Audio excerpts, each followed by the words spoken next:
Neišduokite savęs. Nes kai negali būti ištikimas ar ištikimas savo, tu niekada nebūsi ištikimas ir kitam. Ir giliai viduje, tu tai žinai. Įsivaizduok paprastą situaciją. Tu nori kažką pasakyti, kažką jauti, aiškiai, tiksliai, kažkas tikra, jo. Tačiau tu sustoji. Gal geriau ne, gal supyks, gal sukels konfliktą, gal viskas sugadins, gal manęs nesupras. Ir tu nutyli. Bet štai kas tikra ir kas atsitiko. Jeigu bijai, kad tavo tiesa sukels konfliktą, konfliktas jau vyksta tyliai, po viso to paviršiumi. Jo, per įtampą kūne, per nutilėjimus, tai nėra ramybė. Tai yra atidėtas sprogimas. Nes atidėtas konfliktas, jis tai ką daro? Didėja. Taip.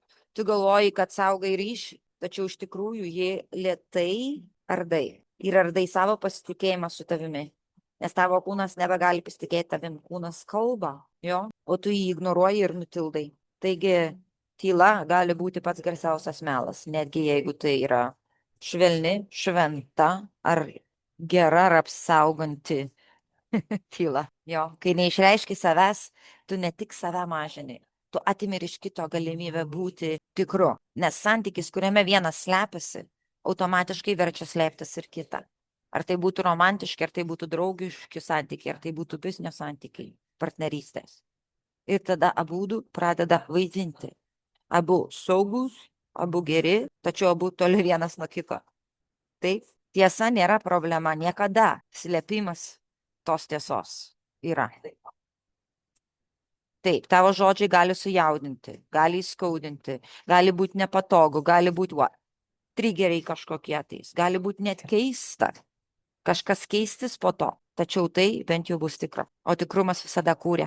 Netikrumas laužo, o tikrumas visada kūrė.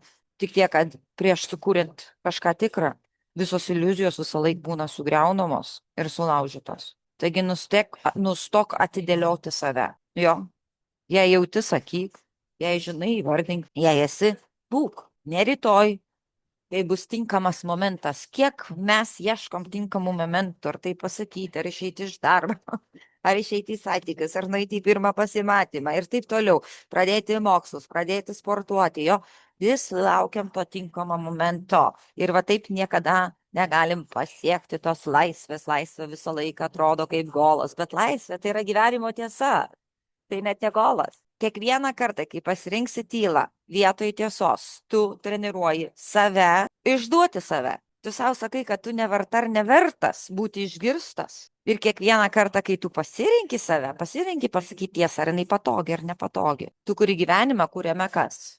Nebereikia slėptis nei romantiškiausiose santykiuose, nei finansuose, nei bizniuose, nei draugystėse. Niekam nebereikia slėptis. Va ir čia prasideda tikra laisvė, tikras autentiškumas, tikras ryšys. Taigi jeigu jauti, kad esi pasiruošęs, o pasiruošęs, nebežaisti saugaus žaidimo ir pradėti gyventi tikrą, nuogą, originalų, autentišką, gyvą, aistringą, tačiau pilną ramybės gyvenimą, tu gali pradėti dabar. Vėl nelauk to idealaus momento. Viskas prasideda čia ir dabar. Ir jeigu norit pagalbos tame, žinoma, prisijunkit prie mūsų kvantinio gyvenimo būdo. Mes ten ne tik kalbam apie tai, jo. Mes įkūnijam autentiškumą, įkūnijam ritualus kasdieną. Per kūną, per veiksmą, per tiesą. Tu esi tiesa. Ir tavo tiesa, tavo žinutė, jinai yra labai reikalinga. Ypač dabar, ypač čia, šiame pasaulyje.